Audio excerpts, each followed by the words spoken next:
Jai Om Vishnupada Paramhamsa Pariyagacharya Ashtotrashata, His Divine Grace A.C. Bhaktivedanta Swami Srila Prabhupada ki. Jai Om Vishnupada Paramhamsa Pariyagacharya Ashtotrashata, Srimad Bhakti Siddhanta Saraswati Goswami Maharaj Prabhupada ki. Ananta Koti Vaishnavrind ki. Namacharya Haridas Thakur ki. प्रेम से कहो श्री कृष्ण चैतन्य प्रभु नित्यानंद श्री अद्वैत गदाधर शिवासति गौर भक्तवृंद की श्री श्री राधा कृष्ण गोप गोपीनाथ श्याम कुंड राधा कुंड गिरी गोवर्धन की मथुरा वृंदावन धाम की नवद्वीप मायापुर धाम की जगन्नाथपुरी क्षेत्र की गंगा माई यमुना माई की भक्ति देवी तुलसी महारानी की समवेत भक्त वृंद की गौर प्रेमानंदे all glorious assembled devotees, all glorious assembled devotees, all glorious assembled devotees, all glorious to Jagat Guru Srila Prabhupada ki. Om Namo Bhagavate Vasudevaya. Om Namo Bhagavate Vasudevaya. Om Namo Bhagavate Vasudevaya. So today we are reading from continuing chapter 33, activities of Kapila, verse 9 and 10. Verse 9 I will just repeat myself, but verse number 10 we will chant together. Maitreya uvāca idito bhagavan evam kapila keha parah puman vāca vikalvayeti aha matram matr vatsalaha. Translation. Thus the Supreme Personality of Godhead, Kapila, satisfied by the words of his mother, towards whom he was very affectionate, replied with gravity. It's a small purport. Since the Lord is all perfect, his exhibition of affection for his mother was also complete. After hearing the words of his mother, he most respectfully, with due gravity and good manners, replied. This one we'll chant together. Kapila uvāca mārgeṇānena mātaste mārgeṇānena mātaste mārgeṇānena mātaste susevyenoditena me susevyenoditena me susevyenoditena me āsthitena parāṁ kāṣṭhām āsthitena parāṁ kāṣṭhām āsthitena parāṁ kāṣṭhām acirād avarotsyasi acirād avarotsyasi acirāt avarotsyasi. Kapila uvāca mārgeṇānena mātaste susevyenoditena me āsthitena parāṁ kāṣṭhām acirād avarotsyasi.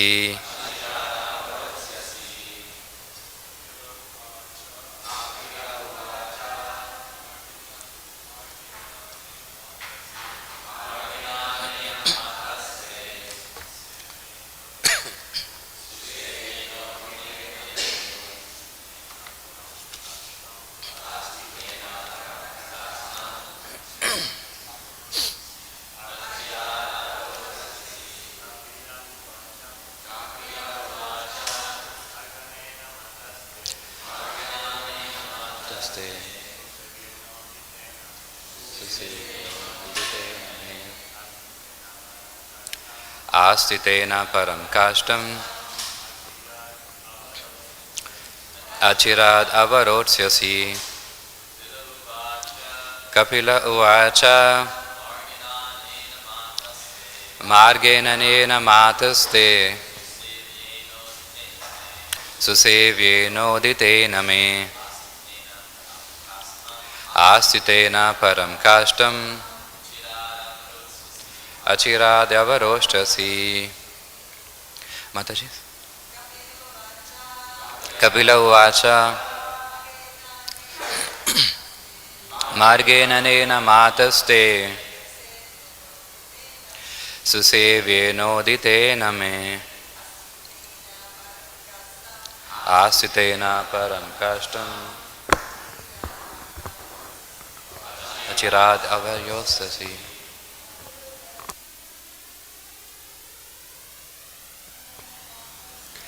mārgeṇānena mātaste susevyenoditena me āsthitena parāṁ kāṣṭhām acirād avarotsyasi. Kapila uvāca. Lord Kapila said, mārgeṇa, by the path, anena, this, mātaḥ, my dear mother, te, for you, su-sevyena, very easy to execute, uditena, instructed, me, by me, āsthitena, being performed, parāṁ, supreme, kāṣṭhām, goal, acirād, very soon, avarotsyasi, you will attain. Translation and purport by His Divine Grace A.C. Bhaktivinoda Swami Srila Prabhupada ki jai. Translation. The Supreme Personality of Godhead said, my dear mother, the path of self-realization which I have already instructed to you is very easy. You can execute this system without difficulty, and by following it, you shall very soon be liberated, even within your present body. Purport. Devotional service is so perfect that simply by following the rules and regulations and executing them under the direction of the spiritual master, one is liberated. As it is said herein, from the clutches of Maya. Even in this body, in other yogic processes, or in empirical philosophical speculation, one is never certain whether or not he is at the perfectional stage. But in the discharge of devotional service, if one has unflinching faith in the instruction of the bona fide spiritual master and follows the rules and regulations, he is sure to be liberated, even within this present body. Srila Rupa Goswami in the Bhakti Rasamrita Sindhu has also confirmed this. Iha yasya hare dasa dasye. Regardless of where he is situated, anyone whose only aim is to serve the Supreme Lord under the direction of the spiritual master is called Jivan Mukta, or one who is liberated even with his material body. Sometimes doubts arise in the minds of neophytes about whether or not the spiritual master is liberated, and sometimes neophytes are doubtful about the bodily affairs of the spiritual master. The point of liberation, however, is not to see the bodily symptoms of the spiritual master. One has to see the spiritual symptoms of the spiritual master. Jivan Mukta means that even though one is in material body, there are still some material necessities, since the body is material. Because one is fully situated in the service of the Lord, he should be understood to be liberated. Liberation entails being situated in one's own position. That is a definition in Srimad Bhagavatam. Muktir swarupena avasthitaha. The swarupa or actual identity of the living entity is described by Lord Chaitanya. Jivera swarup hoy Krishnera nityadas. The real identity of the living entity is that he is eternally a servitor of the Supreme Lord.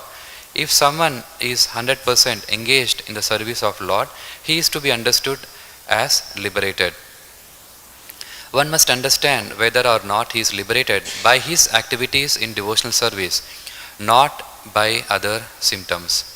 Thus ends the purport. Om ajnanatimirandasya jnananjanashalakaya chakshur unmilitam ena tasmai Shri Gurave Namaha. Jai Shri Krishna Chaitanya Prabhu Nityananda Shri Advaita Gadadhara Shivasati Gaura Bhakta Vrinda. Hare Krishna Krishna Krishna Hare Hare, Hare Rama Rama Rama Hare Hare.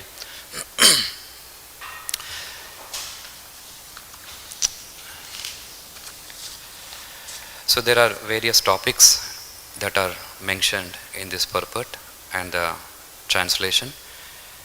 And some of the important topics which are discussed is the concept of liberation, surrender, devotion, and about the spiritual master. So these are some of the topics which are briefly discussed in this purport. And these are the topics which we repeatedly discuss in our classes, right? I mean, we discuss this over and over again and again. And these are the very important topics for any practicing bhakti yogi. So even though these topics can be independently discussed, but they're also interconnected to each other. So let's see how they are interconnected, at least in the current scenario or in the current purport, the way Prabhupada has, gave the purport to this current translation. So to understand these topics, we must first try to understand by defining what is our ultimate goal. So what is our ultimate goal? So what's that? Yeah, Krishna Prema. So but if there is one ultimate goal which everybody is aspiring for, regardless of what type of yoga you are performing, what would that be? It is basically liberation, right? I mean, whether you are bhakti yogi, jnana yogi, or karma yogi, regardless, the ultimate goal is actually liberation. So, of course, we also accept 5 types of liberation, but we reject the first type, which is Sahaja Mukti, which is aspired by the impersonalist. But however, we all aspire for liberation, and that liberation is also the main subject of this current purport.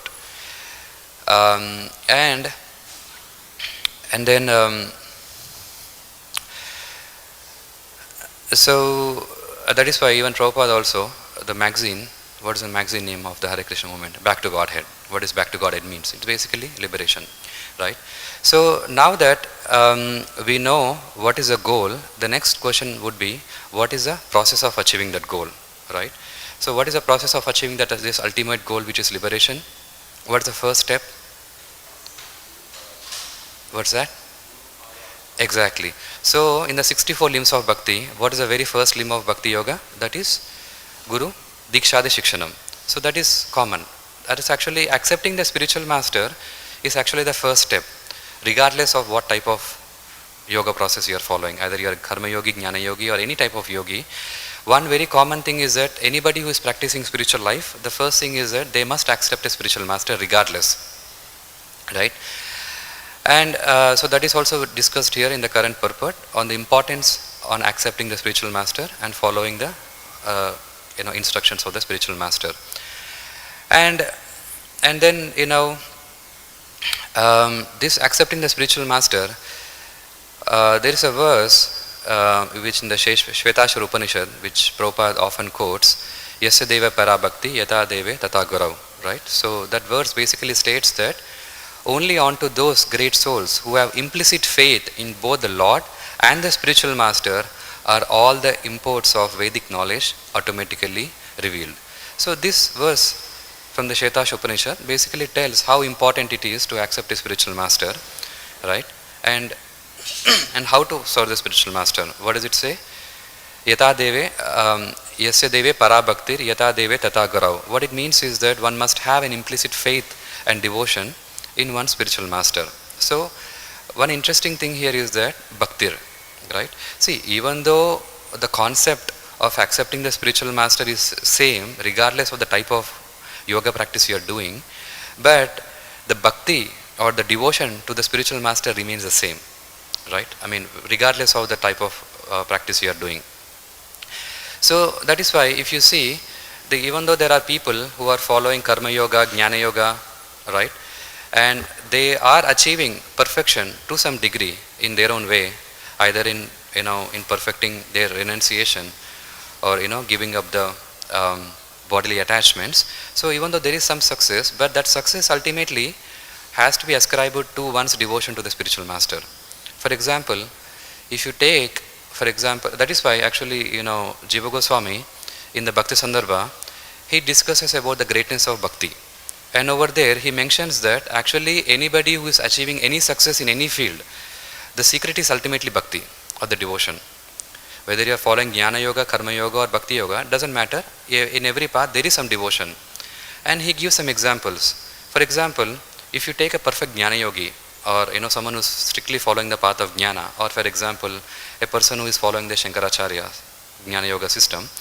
So now, for him also to achieve any level of success, even though he may not be explicitly accepting that there is a form of the Lord or doing any devotional service as such, but we cannot say that he does not have devotion to his spiritual master, right? No, he is devoted to his spiritual master. And Jiva Goswami says that is one of the reasons why anybody succeeds in any yoga system, because of this devotion one has towards a spiritual master. And interestingly, even in the extreme example, even would be other than Jnana Yogi, is even a person who is following the Buddhist line, right? Even a Buddhist follower also, there is, if you read any of the Buddhist literature, actually there is also a lot of emphasis on the devotion to one's own guru, right? I mean, especially, if you read the Tibetan Buddhism, the Mahayana school of Buddhism, where there's a Lama means spiritual master. And there's a lot of discussion about how one should be, dedicated and, perform devotional service. Not devotion as such, but how one has to have a devotion to the spiritual master. So in this way, actually, regardless of what type of path you are following, the devotion to one's guru has to be there. That is something, a fact, which does not change. Number one, accepting the spiritual master, and number two, having, a strong faith and devotion to one's spiritual master. And that is why Rupa Goswami mentions that to be the first limb of the Bhakti Yoga. So now the question is, okay, now I understand that the liberation is the ultimate goal, and for that liberation one has to accept a spiritual master. But why? But why there is so much emphasis on accepting a guru, and why is there so much glorification of the spiritual master? Why is that? Because, for example, let's say that material education. In the material education also you are acquiring knowledge, and you also want to achieve some level of perfection in whatever way you want. But that doesn't mean that you need a devotion to your teacher. I mean, people are succeeding even without having any dedication or devotion to their teacher, right? But why is it that the devotion to the spiritual master is very, very important in the path of Bhakti Yoga or in any spiritual path? Why is that? Yeah. What's that? Blessings, exactly, right. So that's one very good reason why one should have one should please the spiritual master. So before we answer that question, let's go back to our fundamental thing what we are dealing with, that liberation, right? That is our ultimate goal. So everything what we are doing, it kind of ties it to the ultimate goal of liberation, right? So first of all, let's define what is liberation. Can anyone define what is liberation? I mean, not in terms of Bhakti Yoga, but which is accepted by everybody in all the parts of yoga. What is liberation? What is the symbol of liberation? Yes. Yeah, free from the modes of nature. Anything else? Yeah, becoming desireless or having any, not having any material desires. So that's what it means. Basically, the simple definition of liberation basically means that removing all the material coverings, right? Because a soul is bound up in this body by the material body, and then we are having material coverings which are gross and subtle. And ultimately, everybody who is following any path of yoga, they are all trying to achieve liberation and by removing this material coverings, right? So that is one very simple definition. Now, how does this tie into the concept of devotion to one's spiritual master? Because now, when we say that we are trying to remove our material coverings, so one of the most important principle they're all based on the principle of surrender, right?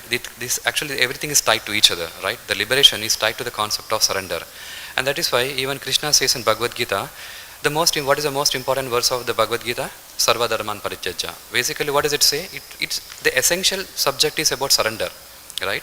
Even in the path of Bhakti Yoga or any other parts also, the principle of surrender is very, very key subject. Everybody has to deal with this concept of surrender, and that surrender is very much important for a person to remove these material coverings to achieve the ultimate goal of liberation. And these coverings can be of different types, right? And these coverings could be like, these coverings are the ones which are actually giving us identity, right? I am man, I am woman, right? These are based on the bodily coverings, or the relationships what you have, like I am the husband or wife and so person, or I am a friend or enemy of so and so person. So everything is related to the body, and these are the coverings a person has, and these are the coverings which gives an identity or individuality to any person, right? So how do you define who you are? Means if somebody asks you a question, who you are, means what you define. You are defined by I am the man or I am the woman, I am, and you define by the relationships and by your social status. So these are the things by which a person gains any identity, and in the process of liberation we are actually trying to give up all these material coverings. And this giving up the coverings means the word giving up. The giving up itself means you are surrendering, right? It automatically ties into it, right? When you want to give up something, that means that you want to surrender everything, all the material coverings, or give up those material coverings. And this is same regardless of which path of yoga you are following, because a person who may be following a karma jnana yogi, following the path of jnana, he will actually wants to give up the material coverings, but ultimately he wants to merge into the impersonal Brahman, where he does not want to have any identity whatsoever, either material or spiritual. But however, a devotee will give up the material coverings, but at the same time he also wants to take up a positive identity of being the servant of Krishna, right? That's what it is said, Jivara Swarupoi Nityara Krishna Das. What it means is that even after liberation, a devotee continues his identity, but an impersonalist may not want to continue this identity. That's why he wants to merge into the impersonal Brahman. And so that is a principle over here. And interestingly, the other subject which kind of automatically ties into this discussion is the concept of karma. And we all know that for us to achieve liberation, one must destroy all their karma. That is for sure, right? I mean, that is a universal principle for any person who wants to achieve liberation.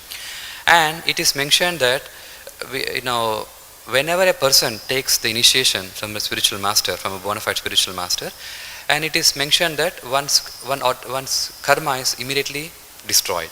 Or of course, some people say that the karma is transferred to the spiritual master, but regardless, the understanding is that one gives up, one's karma is destroyed as soon as a person accepts the spiritual master and surrenders. And actually, if you look at the concept of karma, what does karma basically means in a simple words?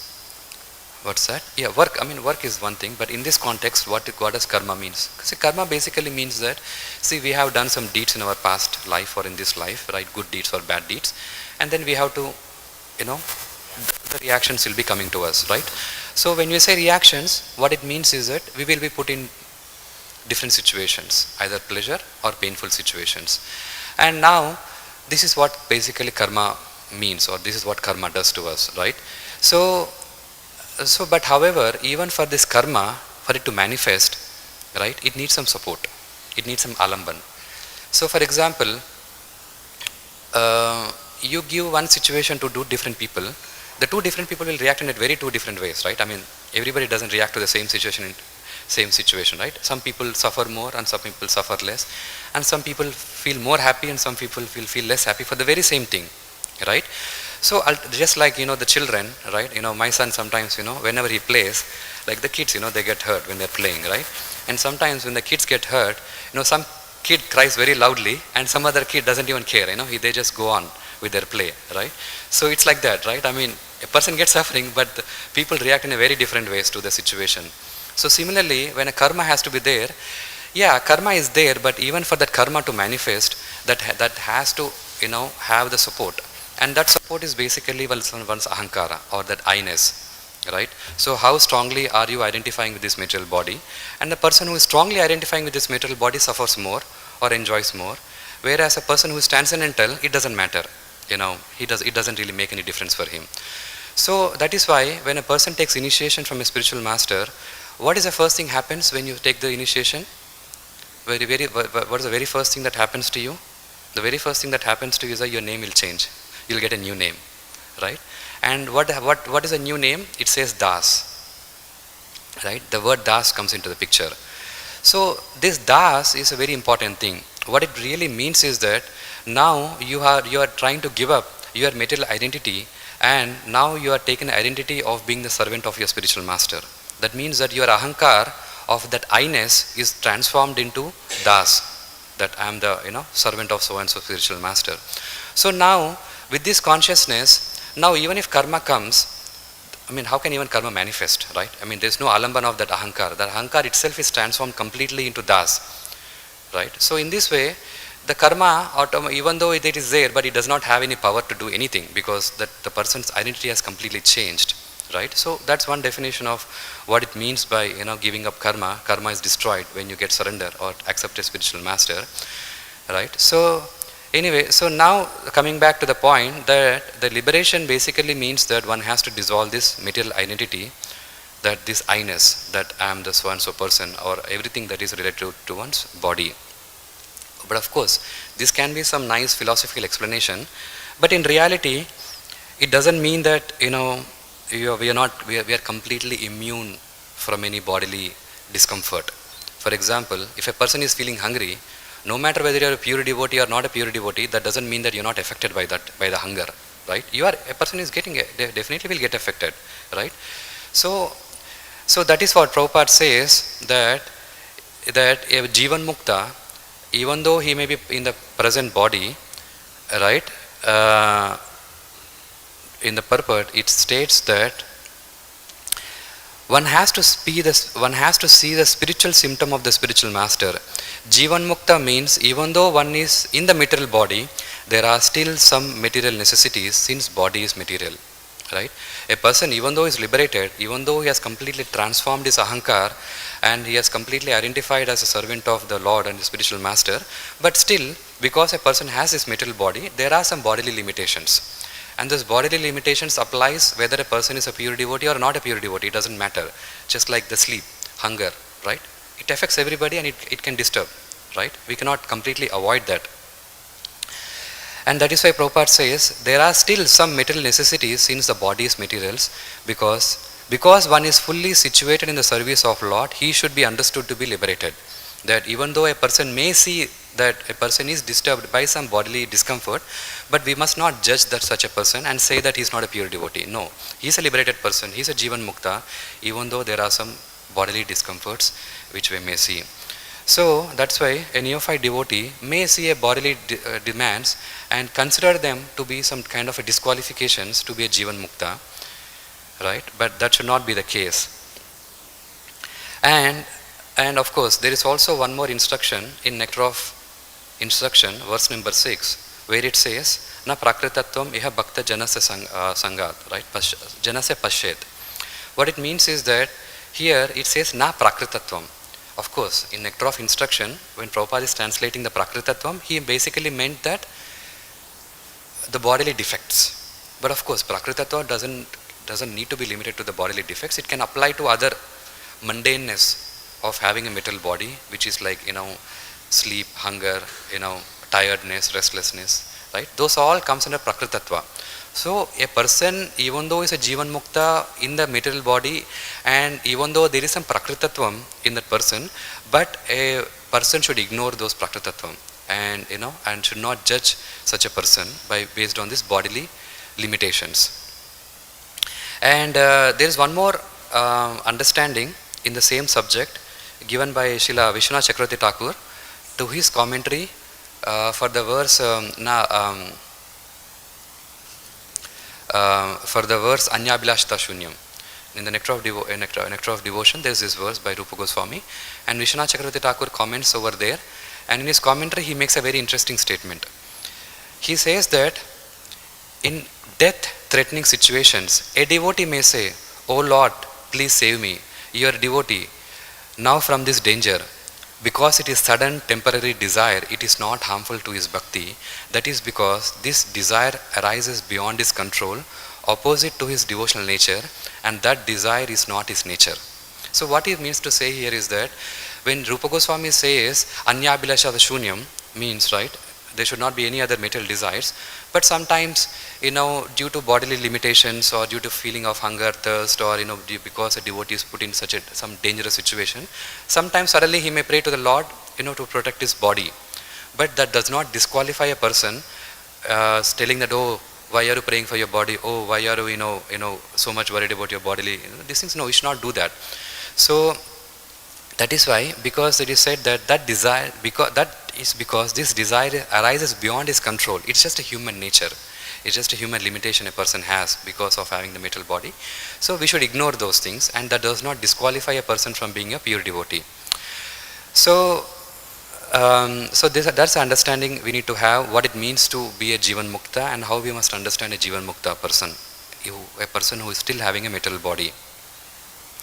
But of course, there must be a caution in this regard. Actually, this is something which I already discussed.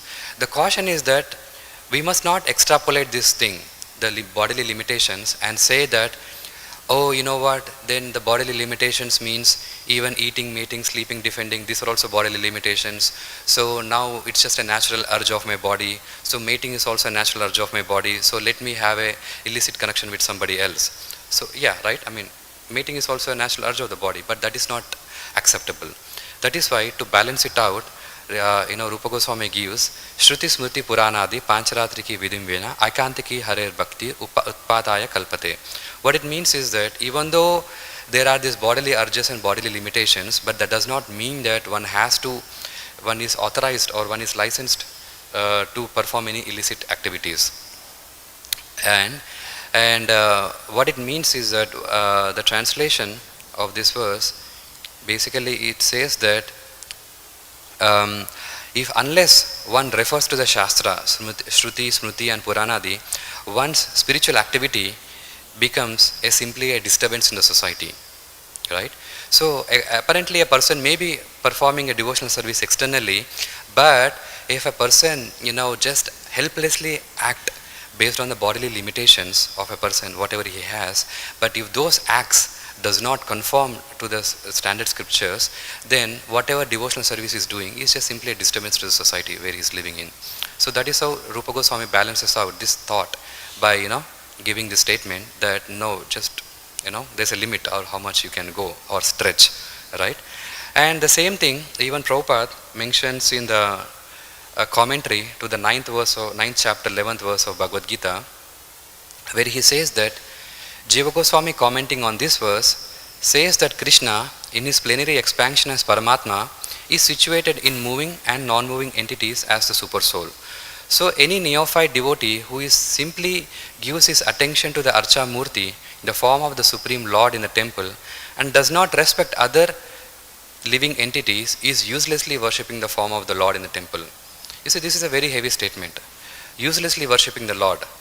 So that is a very strong statement which even Prabhupada is making, that it is not just the activity alone what we are doing, but also it depends on how we are doing that activity, or the consciousness of the person who is doing that activity also matters a lot in one's progress in one's spiritual life. So these are the things we need to keep in mind. And now the question is that, okay, now that we know what is the goal, and now we also know what is the process of achieving that goal. Now if we ask a simple question that, what about me? How do I evaluate that how much I am progressing in my spiritual life? How do we evaluate? How do I evaluate myself that how much I am progressing in my spiritual life? Because if you remember in the previous chapter number 32, if you remember the last verses of the chapter, it discusses about whom to give the instruction and whom not to give the instruction, if you remember, right? So there's a statement which type of people are eligible to give this instruction and who are not eligible to give these instructions. And over there in the 32nd verse, I guess, in Prabhupada mentions that such a person cannot understand the philosophy of Krishna consciousness. So when I read this, I was like, really thinking, what does it mean to understand the Krishna conscious philosophy, right? I mean, everybody, when you read a book, you understand, right?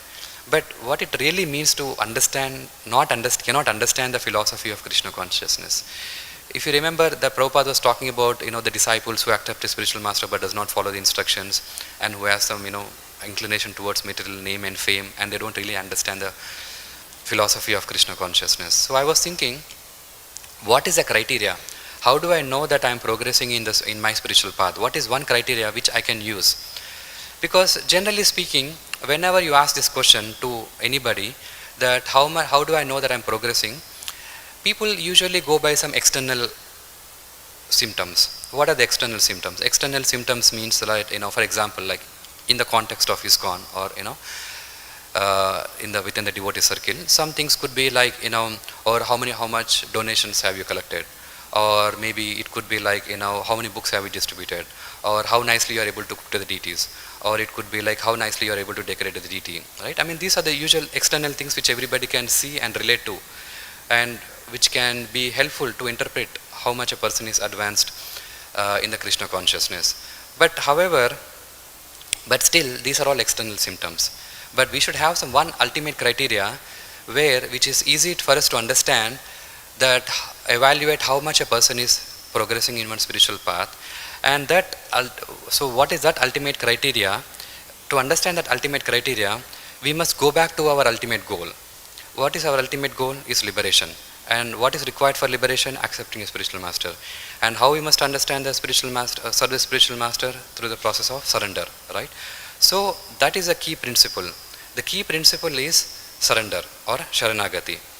Because ultimately what happens is that we must understand the progress of anybody by the one principle of understanding how much he is surrendered. But the problem with the surrender is that it's an internal thing. I mean, how do I understand that how much you are surrendered, right? It's a very difficult, it's an internal thing. It's not an external thing what you can, easily evaluate. And that is why, even if you look in the current purport, if you go back to the purport, the second or in the first paragraph itself, Prabhupada mentions, but in the discharge of devotional service, if one has unflinching faith in the instruction of the bona fide spiritual master and follows the rules and regulations, he is sure to be liberated even within the present body. See, Prabhupada is making this sentence when he was comparing the Jnana Yogis. Because if you go back to let me go back to the purport. So in the purport, Prabhupada mentions that in other yogic processes or in empirical philosophical speculation, one is never certain whether or not he is at the perfectional stage. It is very difficult to evaluate in other parts of yoga that how much a person is progressing. But in the path of devotional service, it is very easy to evaluate how much a person is progressing. How do you evaluate? But in the discharge of devotional service, if one has unflinching faith in the instruction of the bona fide spiritual master and follows the rules and regulations, he is sure to be liberated. So this is a simple criteria, how a person can evaluate how much he is progressing in the path of bhakti yoga, by understanding how much he is surrendered, right? So the concept of surrender comes into picture. But again, now how do you evaluate even the surrender, right? So now if we wants to understand how much a person is surrendered, how do you understand? Does anyone have any thoughts about this? How do I know that how much you are surrendered? Yeah, internally or whatever. Like, now, how do I understand that a person is surrendered? What is right attitude? That's one way of understanding you're surrendered. Yes. What's that? How he is using his time. Okay, wonderful. So there is one verse which, yes, yeah, of course, I know that you're going to get that. So there is one verse which, explains the surrender in a very simple way. There are 6 symptoms of surrender. What it is? Pratikulyasya varjanam, rakshayati vishvaso, gopetra varnam tata, atma nikshepa karpanye, sad vida sharanagatihi. So this is how we understand sharanagati in our Gaudiya line. So what does it mean? Anukulyasya sankalpa. Anukulyasya, actually, yeah, it's missing. Yeah, that's what I was thinking. It's kind of odd when I was reading. Yeah, it's kind of missing. Yeah, Anukulyasya sankalpa means, what is the first thing? Means doing only what is favorable for unalloyed bhakti, right? We can evaluate this. It's very easy to evaluate that how much a person is doing what is favorable, for bhakti yoga. And pratikulyasya varjanam means rejecting everything that is unfavorable for one's unalloyed bhakti. And rakshayati vishvaso means having faith that only Bhagavan is one's protector. How much faith do we have that only Krishna is our ultimate protector? And gopetra varjanam means accepting Bhagavan as one's only maintainer. Atmanikshepa means complete submission to oneself. And karpanye means feeling meek, humble, insignificant, and materially destitute, and etc. So the thing is that I'll conclude here. So I don't know how many of you have seen this thing. This is from the Stephen Covey of the Trust. So over there he says that, if you want to evaluate a person, basically there are 4 things. One is integrity, intent, capabilities, and results. Or we can further classify it as character and competence. So ultimately, if you look at all the 6 qualities of what is mentioned as Sharanagati over here, it is actually tying into more of an integrity and intent, or the character of a person, right? So it is not about external things or external results by which we can understand how much a person is advanced in his bhakti yoga, but it's more by actually the principle of surrender, and more by the intent and the integrity or the character of a person we can evaluate a person or oneself how much a person is advancing in the path of bhakti yoga. Okay. So I like to conclude my class here. Any comments or questions? Yeah, you mentioned about how regardless of what path one's on, one has to have devotion for the spiritual master. But isn't that different for the impersonalists or the Mayavadis? Because Srila Prabhupada mentions in various places that when you reach perfection and that practice, you reject your spiritual master, you become the guru, or you... Yeah, exactly. So like that is where actually our definition of devotion varies from the impersonalist definition of devotion. Because for us, devotion is not just an instrument. It's not like an instrument which you use and throw it away when you get your perfection. For us, devotion is something which carries on even beyond the stage of perfection, and it's actually ultimate the goal and means. So definitely, of course, when we say devotion in terms of impersonalists, so their definition of devotion is very different from our understanding of devotion. Okay, thank you.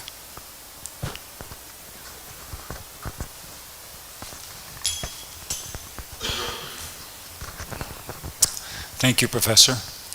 Very interesting class, as usual. Prabhupada said that Jesus Christ was a pure devotee, and Bhaktisiddhanta referred to him as even a Shakti Vaishyavatar. So, this is in relation to that point you made, the comment of Vishwanath Chakravarti Thakur, that you can't hold it against a devotee, if they're reacting to some...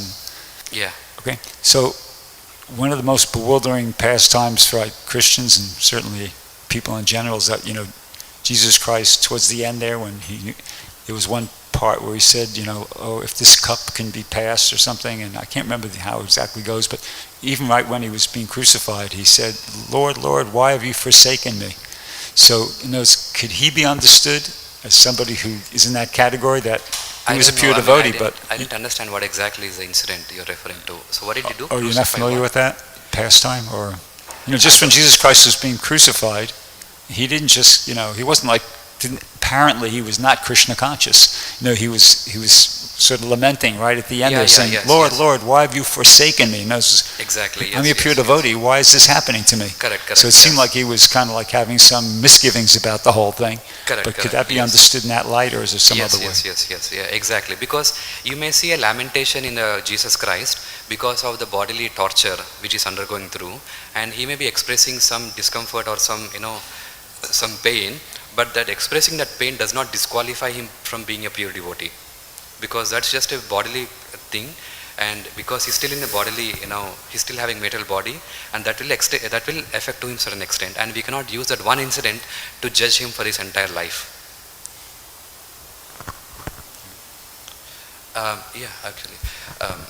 Sure, actually, you can go ahead. Come on. Hare Krishna, thank you for the lecture this morning. I'm thinking about measuring the path with surrender is very helpful to me, so just reflecting on that. And I'm also wondering if the quality of joy could be a part of that measurement of the process, right? Because when we're in that state of bhakti, devotional that is service, true, actually. Yes.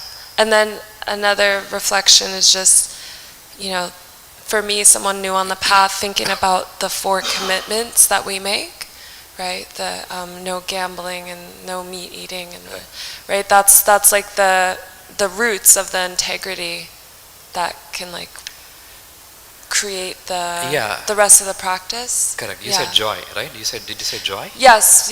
Measuring spiritual progress. Yes. So measuring spiritual progress by using the criteria of joy, right? So actually, when you take to the devotional service, there are 6 symptoms which appears, right? So out of one of the 6 symptoms is because all your, because bhakti is an auspicious path and that destroys all your past sins, and the resultant of that is that you feel joy. The very first symptoms is that you feel very happy when you practice spiritual devotional service, and that is one of the symptoms, and that is Rupa Goswami mentions in one of the 6 qualities when a person takes to the devotional service.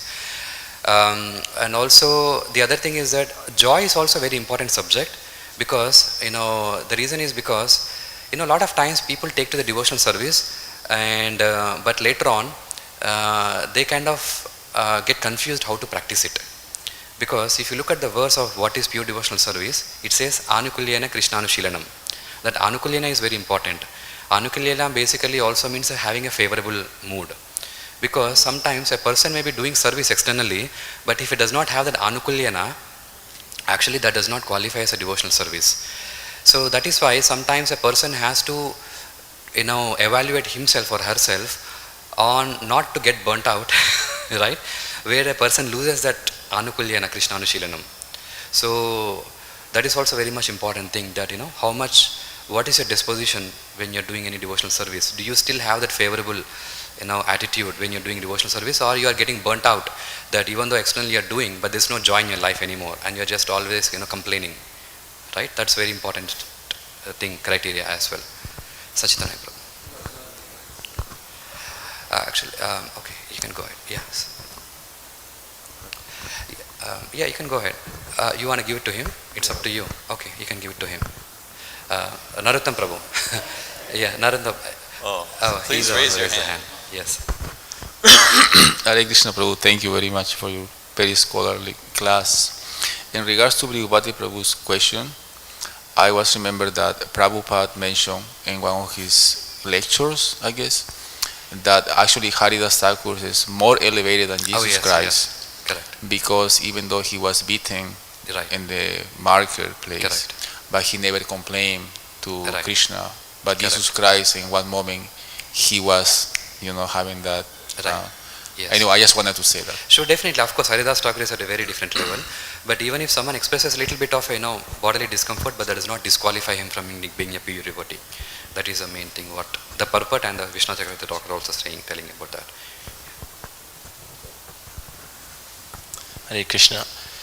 Earlier in class, you mentioned that our main goal is like liberation, and I always thought it was like understood that devotional service is higher than liberation, and there's like that verse that Bilva Mangala Thakur said, like liberation serves the pure devotee. Correct. Yeah. So in that example, when he was talking about liberation, he was talking about impersonal liberation, right? And then because we accept other 4 types of liberation, and those 4 types of liberation, they are very integral with the love of Godhead. I mean, you cannot really separate them together. You cannot say that liberation is different from love of God. They are actually together.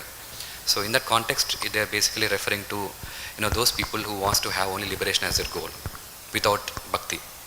Yes, go ahead. I've heard that the word prema, as found in like the Vedic literature, is an exclusive term, like reserved for love of God, not used for like mundane things. I don't know if I'm correct in that, but with that understanding, is the word bhakti also in that same category, where the word bhakti doesn't just mean like mundane devotion, like devotion to your job, devotion to your family, but is something reserved only for Krishna? Yeah, that is true. Yeah, see, that is what happens, because whenever you translate any Sanskrit word into English, right? So that's what happens, because anything that's not just applicable to bhakti alone. Every word, every Sanskrit word, they have a very deep meaning and understanding. But when we translate to English, sometimes people kind of oversimplify it and they kind of stretch the boundaries and apply it everywhere. So definitely, of course, originally bhakti is only meant for Krishna or Vishnu, because bhakti has a very specific meaning and a specific context in which it is used. But sometimes people take liberty of using it everywhere. But of course, but the thing is that again, sometimes you may see contradiction when Jiva Goswami uses the word of bhakti to describe an impersonalist. He uses a word there, right? Because he says this word that about the spiritual master, Yata Deve, Tata Gurav. Over there also there is word bhakti. But over there, that definition of Shvetashvara Upanishad is accepted even by impersonalists also. Even they accept that words and they accept bhakti, but they twist the whole definition of bhakti and into something else. So that is, you can see that sometimes happening. Yeah, and maybe not through like the direct translation of Prabhupada's books, because he always translates it as like devotion or devotional service. But through context, you'll see he never uses it like for any mundane. Exactly.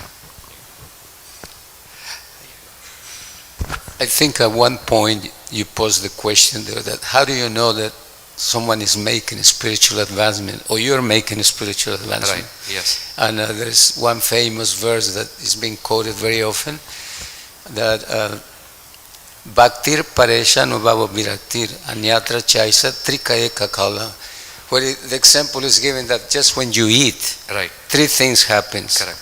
You're satisfied, you're nourished, and you Right. get strength. Right. So I just thought Yes, definitely. Yeah, that is also one way of looking at it. Thank you. Okay, thank you all very much. Jagat Guru Srila Prabhupada ki jai, Srimad Bhagavatam ki jai.